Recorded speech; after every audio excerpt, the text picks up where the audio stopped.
Hello दोस्तों। तो स्वागत है आप सबका मोशन के इस सेकंड लास्ट वीडियो में। तो आज हम पढ़ने जा रहे हैं यूनिफॉर्म सर्कुलर मोशन, ठीक है ना। तो आज हम पढ़ेंगे क्या, uniform circular motion. Circular motion क्या होता है, इसका नाम से आप समझ गए होंगे।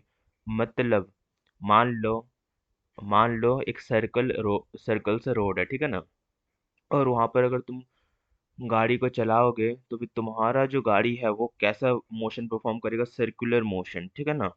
क्योंकि ये जो है सर्कल सर्कल के जो सरकमफेरेंस है उस पे चलता रहेगा वो वाला गाड़ी। तो फिर ये पूरे सर्कल को ट्रैवल करेगा, तो फिर वो कैसा मोशन परफॉर्म करेगा, सर्कुलर मोशन परफॉर्म करेगा, ठीक है ना। तब हम क्या बोल सकते हैं कि कोई भी अगर बॉडी हो, वो अगर सर्कल में ट्रैवल कर रहा हो, तो हम उसे क्या बोलेंगे, सर्कुलर मोशन बोलेंगे, ठीक है ना। सर्क्यूलर, हम उसे क्या बोलेंगे, सर्कुलर मोशन बोलेंगे, ठीक है ना। तो आई होप कि तुम समझ गए होंगे सर्कुलर मोशन किसको बोलते हैं। अब देखो, सर्कुलर मोशन तुम कैसे बोल सकते, हमारे पास एक ऐसा ट्रैक है और इस ट्रैक में एक एथलीट भाग रहा है, तो फिर वो जो है इस डायरेक्शन में भाग रहा है, ठीक है ना। तो तुम बोल सकते हो कि इसका जो डायरेक्शन है 4 बार चेंज हो रहा है। अगर मैं इस ट्रैक का अगर साइड्स को बढ़ा दूं, मतलब इसमें 4 साइड है, इसको मैं अगर 5 साइड का कर दूं, मतलब मैं इसको पेंटागन बना दूं, तो फिर एक एथलीट को मतलब भगने के लिए बोलूं या फिर रन करने के लिए बोलूं, तो फिर वो जो है उसका डायरेक्शन जो है वो 5 टाइम्स चेंज हो रहा है। सेम अगर मैं साइड को बढ़ाता जाऊंगा, मतलब अब मान लो मैं हेक्सागन बना दूं,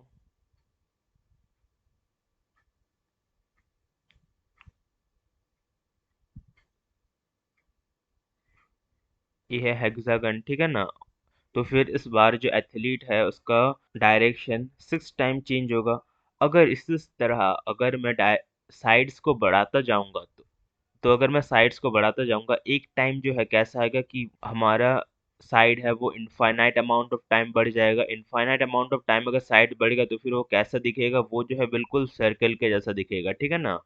तो सर्कल में क्या होता है कि मतलब हर एक पॉइंट पे डायरेक्शन चेंज हो रहा होता है। मतलब मान लो अगर वो एथलीट इधर है तो फिर उसका डायरेक्शन इधर जाएगा, फिर जब एथलीट इधर पहुंचा तो उसका डायरेक्शन इधर, जब वो एथलीट इधर जाएगा तो डायरेक्शन इधर। मतलब देख रहे हो, हर एक पॉइंट पे उसका जो डायरेक्शन है वो चेंज हो जा रहा है, ठीक है ना। तो फिर हम क्या बोल सकते हैं कि जो सर्कल है उसमें इनफाइनाइट साइट है, या फिर हम बोल सकते हैं कि उसमें जो सर्कल में डायरेक्शन जो है वो infinite amount of times change होता रहता है। तो हमें बोल सकते हैं कि जो सर्कुलर मोशन में जो डायरेक्शन है वो हर एक पॉइंट में चेंज होता रहता है, ठीक है ना। और इसको मैंने यहाँ पे लिख के समझा भी रखा है, देखो क्या लिखा है।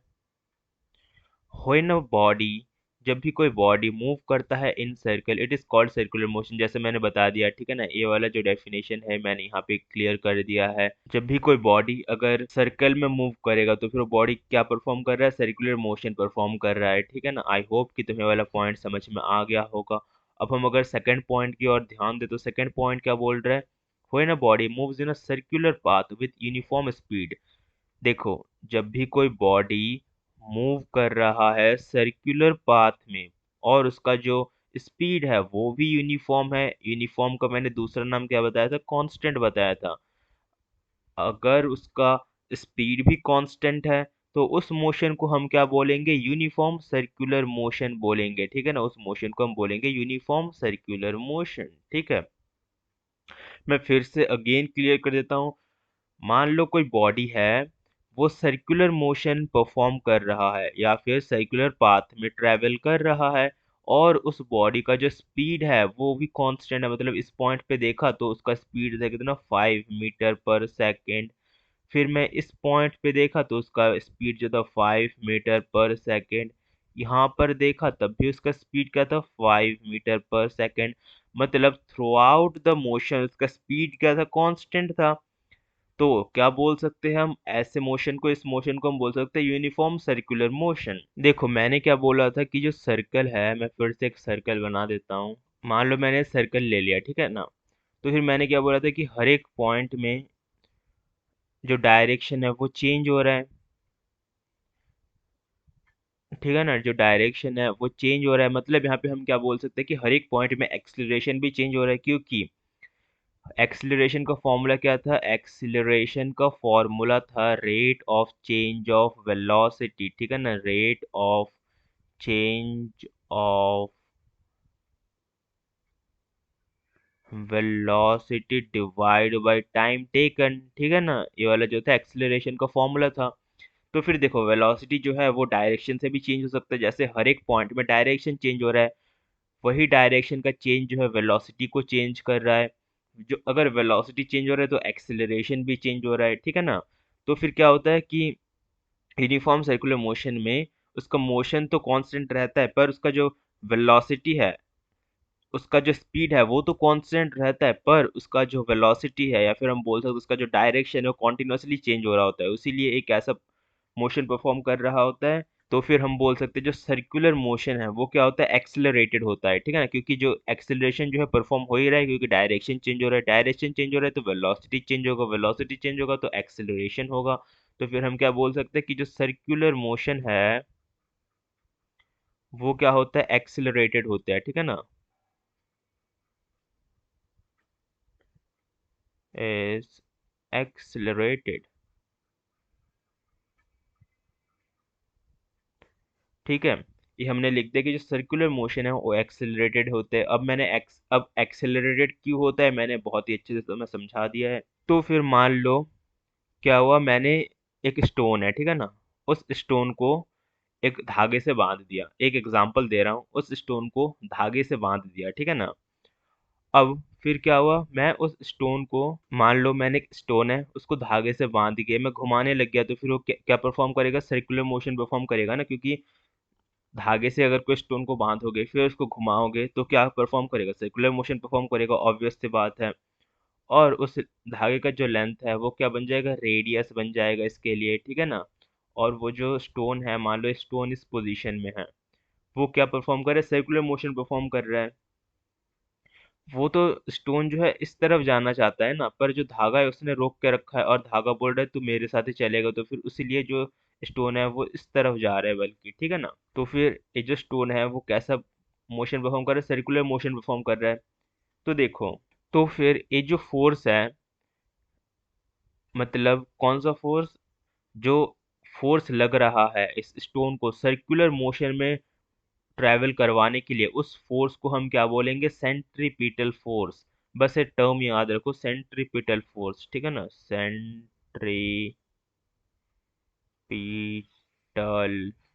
फोर्स, ठीक है। सेंट्रीपिटल फोर्स क्या है? ए वो फोर्स है जो इस स्टोन को मजबूर कर रहा है कि तू सर्कुलर मोशन ही परफॉर्म करेगा, ठीक है ना। समझ गए? फिर से मैं बता देता हूँ, सेंट्रीपिटल फोर्स वो फोर्स होता है जो एक ऑब्जेक्ट को सर्कुलर मोशन में परफॉर्म करवाता है। तो फिर इस केस में स्टोन है, ये जो स्टोन है वो सर्कुलर मोशन परफॉर्म कर रहा है, किसके वजह से? सेंट्रीपिटल फोर्स की वजह से, क्योंकि जो धागा है उसने पकड़ रखा है स्टोन को, ठीक है ना। इस वजह से स्टोन को जो सर्कुलर मोशन में मूव करना पड़ रहा है, और वो फोर्स जो इस स्टोन को सर्कुलर मोशन में मूव करवा रहा है, उस फोर्स को हम क्या बोलेंगे? Centripetal force. अगर डेफिनेशन देखना चाहे इस फोर्स का तो मैं भी लिख देता हूँ। तो देखो मैं सेंट्रीपिटल फोर्स का डेफिनेशन लिखने जा रहा हूँ, ठीक है ना। क्या है? The force which the force which is needed to make an object travel in circle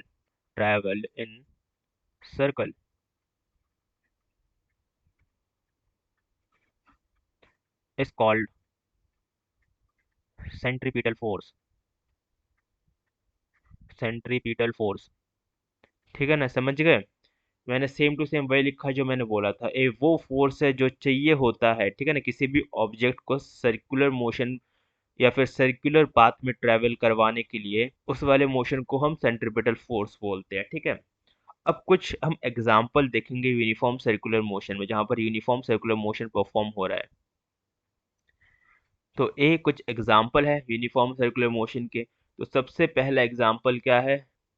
artificial satellite का, ठीक है ना। आर्टिफिशियल जो सैटेलाइट, जैसे चंद्रयान 3, इस टाइम जब मैं वीडियो बना रहा हूँ तभी चंद्रयान 3 जो है लॉन्च हो गया है। तो फिर देखो, जो हमारा आर्टिफिशियल सैटेलाइट है तो मूव करता है यूनिफॉर्म सर्कुलर मोशन में, ठीक है ना। वो किस में मूव करता है? यूनिफॉर्म सर्कुलर मोशन में अराउंड द अर्थ। तुमने देखा ही होगा, मान लो ये हमारी धरती है अर्थ, ठीक है ना। तो फिर जो हमारा सैटेलाइट है वो कुछ इस पाथ में ट्रैवल करता है, ठीक है ना। इस पाथ को हम क्या बोलेंगे? सर्कुलर पाथ बोलेंगे। सर्कुलर पाथ बोलेंगे, ठीक है ना। इस पाथ को हम क्या बोलेंगे? सर्कुलर पाथ बोलेंगे। और उस आर्टिफिशियल सैटेलाइट का जो स्पीड होता है वो क्या होता है? वो जो है वो कांस्टेंट होता है, या फिर कॉन्स्टेंटली इंक्रीज कर रहा होता है, ठीक है ना। और उसका जो डायरेक्शन है वो हर पॉइंट में चेंज हो रहा होता है। तो फिर इसलिए वो जो सैटेलाइट है वो क्या परफॉर्म कर रहा होता है? यूनिफॉर्म सर्कुलर मोशन परफॉर्म कर रहा होता है अराउंड द अर्थ। तो आई होप कि तुमने ये वाला फर्स्ट एग्जांपल समझ गए होंगे। अब हम चलते सेकंड एग्जांपल की ओर। देखो, जो मून है वो हमारा क्या है? नेचुरल सैटेलाइट है। आप सबको पता ही होगा, ये जो मून होता है वो हमारा नेचुरल सैटेलाइट है। नेचुरल सैटेलाइट, ठीक है ना। तो जो मून है वो हमारा क्या है? नेचुरल सैटेलाइट है। तो फिर जो मून है वो भी क्या परफॉर्म कर रहा होता है? यूनिफॉर्म सर्कुलर मोशन परफॉर्म करता है, ठीक है ना, अराउंड द अर्थ। मान लो ये हमारा अर्थ है और ये मून है।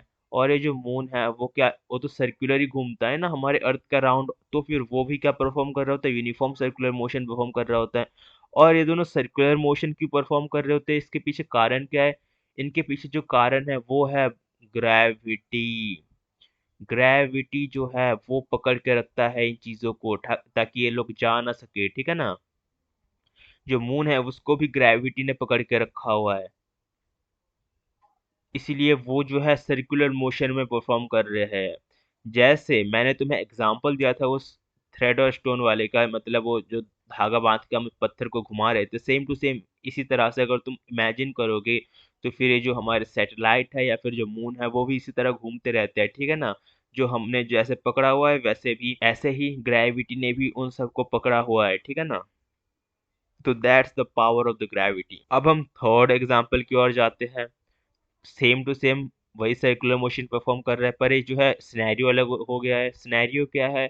कि जो अर्थ है, the earth moves around the sun. जो अर्थ है वो मूव करता है around the sun in uniform circular motion.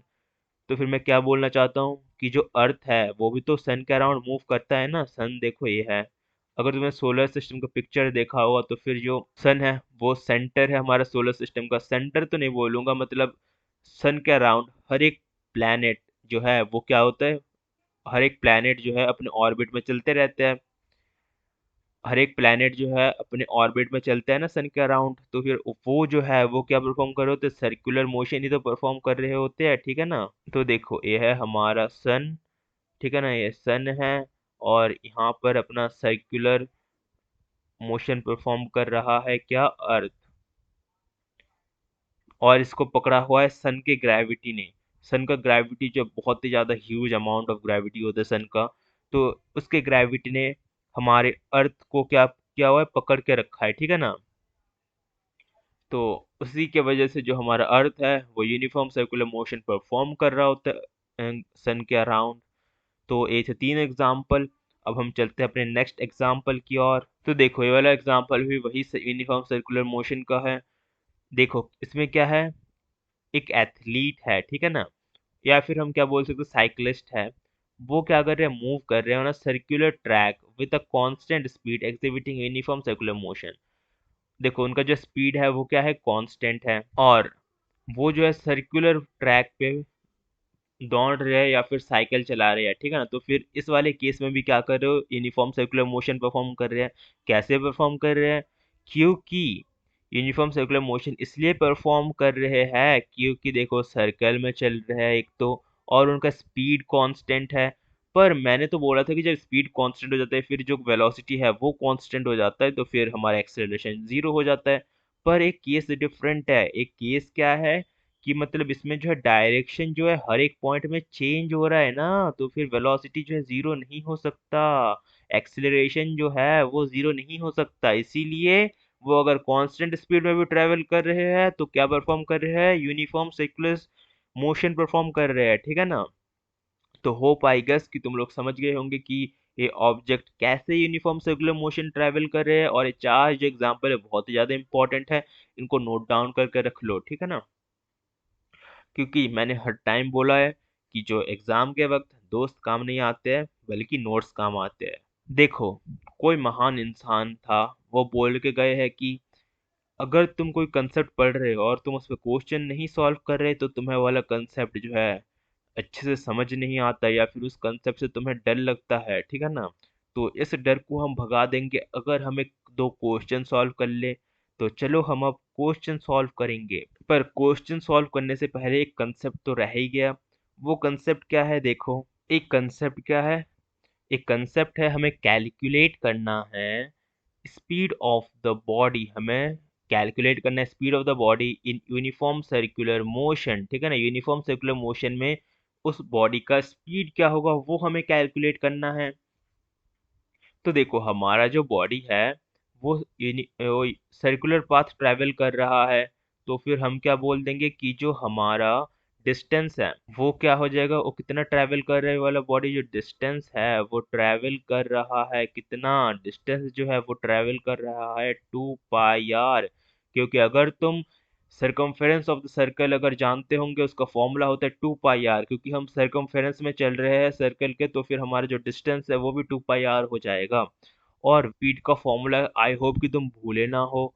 Speed का जो फॉर्मूला है वो है डिस्टेंस बाय टाइम, ये होता है स्पीड का फॉर्मूला, ठीक है ना। पर यहाँ पे तो मैंने डिस्टेंस निकाल के रखा है, तो डिस्टेंस का डिस्टेंस है 2 पाई आर, ठीक है ना। डिस्टेंस हमारा क्या हो गया 2 पाई आर। तो देखो, स्पीड, या फिर मैं इसको v से डिनोट कर देता हूँ, v जो है वो क्या हो जाएगा 2 pi r divide by T. बस यही फॉर्मूला था।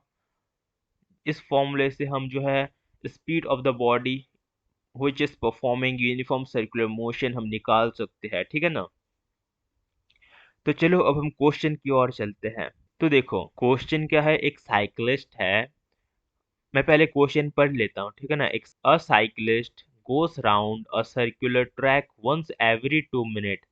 जो भी तुम्हें कोई डाटा मिले उसको तुम क्या करना, अंडरलाइन कर लेना। तुमने हर एक वीडियो में देखा होगा कि जहां पर भी मैं क्वेश्चन कर रहा होता हूँ, अगर कोई मुझे डाटा मिल जाता है तो फिर मैं क्या कर लेता हूँ, अंडरलाइन कर लेता हूँ, ठीक है ना। फिर तुम्हें बार बार क्वेश्चन पढ़ने की जरूरत नहीं होगी, एक ही बार जब पढ़ोगे तो तुम्हें डाटा मिल जाएगा। और फिर क्या बोल रखा है, if the radius of the circular track is 105 metre, हमको रेडियस भी दे रखा है। तो हमें क्या करना है, कैलकुलेट करना है स्पीड, मतलब हमको क्या निकालना है, v निकालना है। तो चलो अब हम देखते हैं कि v कैसे निकाल सकते हैं। और अभी हमें पाई भी दे रखा है, पाई दे रखा है, तो फिर हमारा बस एक ही फॉर्मूला जहाँ पर पाई आता है वो कौन सा है, वो मैंने अभी तुम्हें बताया था, वाला फॉर्मूला v। तो फिर वाला पहले मैं फॉर्मूला लिख देता हूँ। फॉर्मूला क्या था, v is equals to distance, distance क्या है 2 pi r divide by time. हो गया ये वाला फॉर्मूला, ठीक है ना। तो अब हमको क्या क्या डाटा दिया हुआ है वो मैं एक बार लिख लेता हूँ। हमको टाइम दे रखा है, टाइम जो है क्या है 2 मिनट। टाइम क्या दे रखा है 2 मिनट, ठीक है ना। पर यहाँ पर मिनट में दे रखा है, मुझे किस में चेंज करना है, सेकंड में चेंज करना है। तो मैं कहाँ पर जा रहा हूँ, मिनट से सेकंड की ओर जा रहा हूँ, तो मैं नीचे की तरफ जा रहा हूँ ना। तो नीचे की तरफ अगर जाते तो मल्टीप्लाई करते हैं, मल्टीप्लाई किससे करेंगे, 60 से करेंगे, क्योंकि 1 मिनट में 60 सेकेंड होता है। तो आई होप कि तुम्हें समझ में आ गया होगा कि कैसे करते हैं हम कन्वर्जन, क्योंकि मैंने एक वीडियो में बहुत ही अच्छे से समझाया हुआ था कि कन्वर्जन हम कैसे करेंगे। तो देखो, t is equals to 2 multiply में 60 और सेकेंड्स, ठीक है ना। तो 2 मल्टीप्लाई में 60 कितना हो जाएगा, 120 सेकेंड। ये हमारा टाइम निकल गया। और क्या दे रखा है, हमको रेडियस दे रखा है, रेडियस आर से डिनोट करते हैं, रेडियस क्या दे रखा है 105 मीटर। और क्या दे रखा है, और हमको पाई की वैल्यू दे रखी है, पाई क्या है 22/7, ठीक है ना। तो देखो, ये सारे मेजर चीजें तो हमको दे ही रखा है। अब बस इस फॉर्मूले में हमें पुट ही करना है। फॉर्मूला क्या था, फिर से लिख देता हूँ, v is equals to 2 pi r divide by T.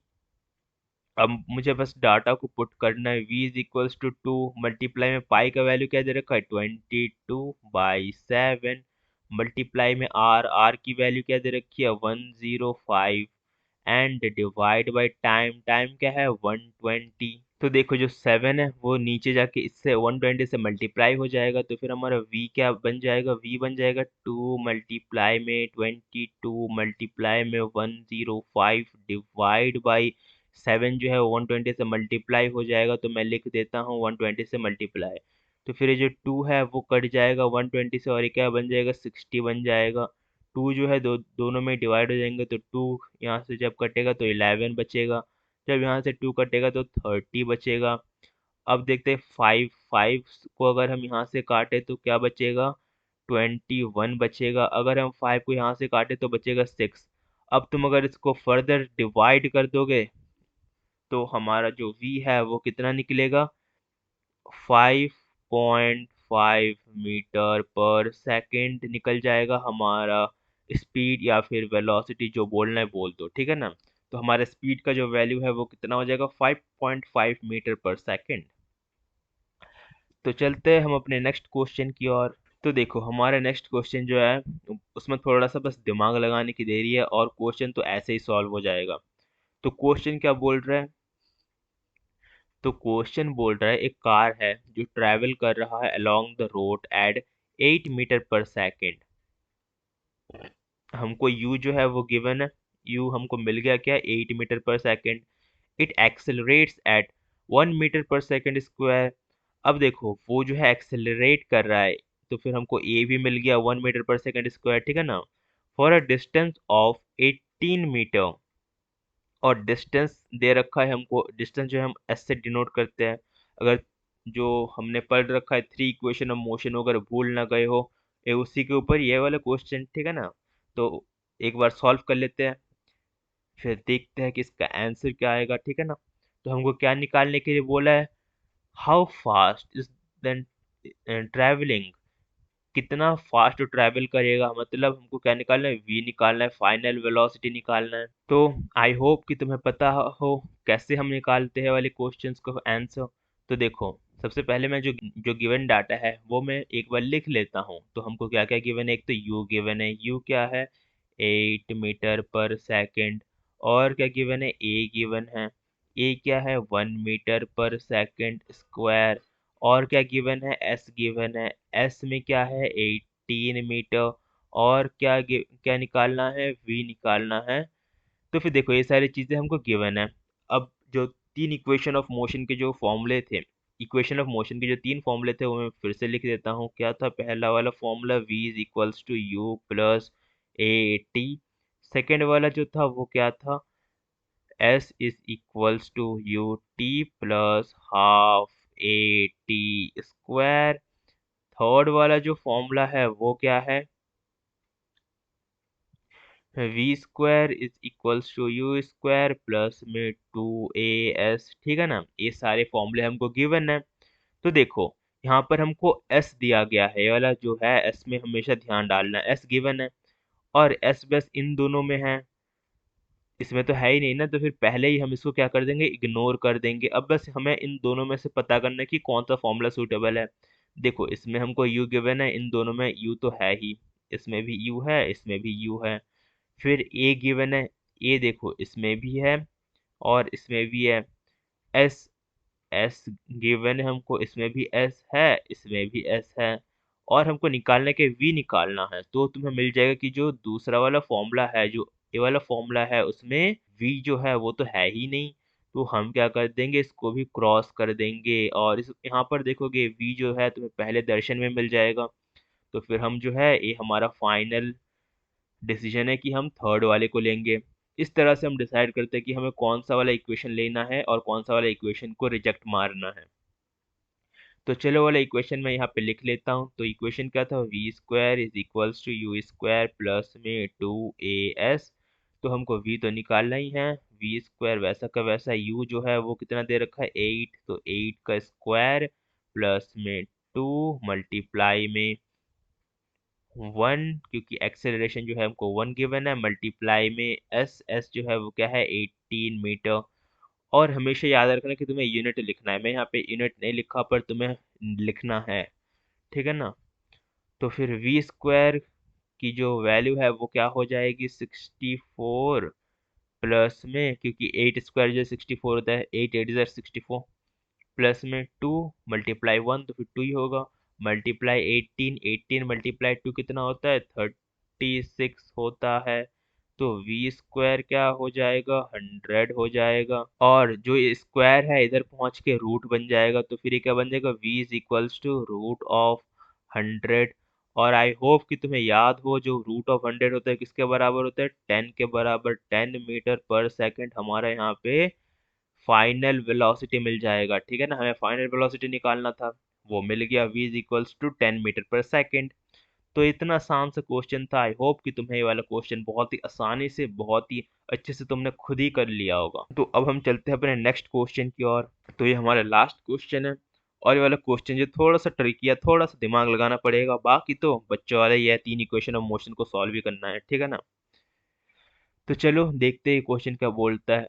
A car is travelling at 20 metre per second along the road, मतलब हमको u जो है वो गिवन है, u क्या है, 20 मीटर पर सेकेंड, ठीक है ना। A child runs out into the road 50 metre ahead and the car, 50 metre मतलब मीटर में है सिर्फ, तो फिर हमको डिस्टेंस जो है वो भी गिवन है, एस भी गिवन है, ahead and the car driver steps on the brake pedal। तो फिर उस बच्चे को देख के उस ड्राइवर ने ब्रेक पे पैर रख दिया, ठीक है ना। What must the car de-acceleration, तो फिर de-acceleration बोल रखा है, तो फिर हमें क्या निकालना है, ए निकालना है, ठीक है ना। B if the car to just stop before it reaches the child, तो फिर हमको उस कार का डी एक्सेलरेशन निकालना है, ताकि वो कार जो है वो उस बच्चे तक पहुंचने से पहले ही रुक जाए, हमें उसका डी एक्सेलरेशन निकालना है। तो कौन सी बड़ी बात है, सबसे पहले जो जो गिवन है वो मैं लिख देता हूँ, ठीक है ना। तो देखो, यू जो है वो क्या है, 20 मीटर पर सेकेंड, और यहाँ पर क्या बोला है कि कार जो है स्टॉप हो जाएगा, मतलब उसका फाइनल वेलोसिटी क्या हो जाएगा, फाइनल वेलोसिटी जो है वो 0 मीटर पर सेकंड हो जाएगा ना, क्योंकि वो जो गाड़ी है वो तो रुकने ही वाला है। तो यू मिल गया, वी मिल गया, और हमको एस भी दे रखा है। एस क्या है, 50 मीटर, ठीक है ना। और हमको निकालना क्या है, हमको ए निकालना है। तो कौन सी बड़ी बात है, मैं फिर से 3 इक्वेशन ऑफ मोशन जो है फिर से लिख देता हूँ। पहला जो था वो क्या था, v is equals to u plus a t. Second वाला क्या था, सेकेंड वाला था s is equals to u t plus half a t square. Third वाला कौन सा था, थर्ड वाला था v square is equals to u square plus में 2as, ठीक है ना। तो देखो, हमें जो है क्या निकालना है, एक्सेलरेशन निकालना है। तो फिर देखो ये सब सारी चीजें कौन से इक्वेशन में गिवन है, कौन सी इक्वेशन हमारे लिए सूटेबल है। यहाँ पर एस है, तो फिर इसको हम पहले ही काट देंगे, क्योंकि यहाँ पर एस नहीं है, यहाँ पर एस है और यहाँ पर एस है। तो देखो, यहाँ पर जो है टी हमको दिया नहीं हुआ है, और यहाँ पर टी है, जैसे कि देख रहे हो यहाँ पर टी है, तो फिर हम इसको भी काट देंगे, और बचा क्या, ये सारे जो चीजें हैं वो हमारे पास है पहले से ही। तो देखो मैं फिर से एक बार फॉर्मूला लिख देता हूँ, v is equals to u square plus में 2as। तो फिर v हमको क्या गिवन है, v जो है वो हमको गिवन है 0, और इसका स्क्वायर कर देंगे तब भी कोई फायदा नहीं होगा, 0 ही होगा।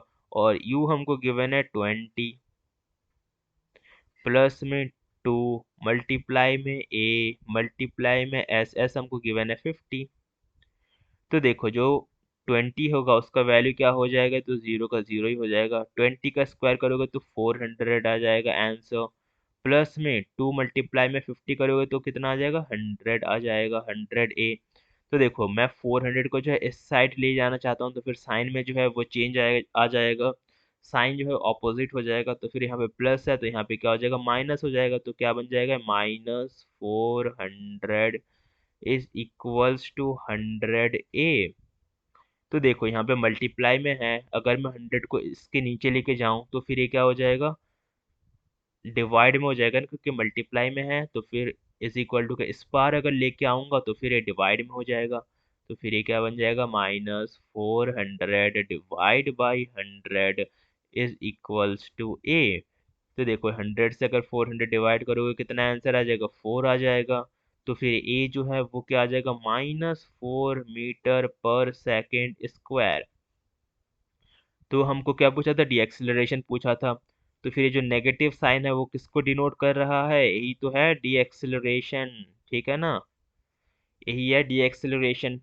तो जो हमारा डीएक्सिलरेशन है वो निकल गया कितना, -4 मीटर पर सेकेंड स्क्वायर। तो आई होप कि तुम्हें ये सारी चीज़ें समझ आ गई होंगी। अब बस हमारा एक ही वीडियो रहता है, इसके नेक्स्ट वाला जो वीडियो है वो आने वाला है एनसीईआरटी का जो सारे क्वेश्चंस है, मतलब जो एक्सरसाइज वाले क्वेश्चन है उसके सारे सोल्यूशन में करवा दूंगा।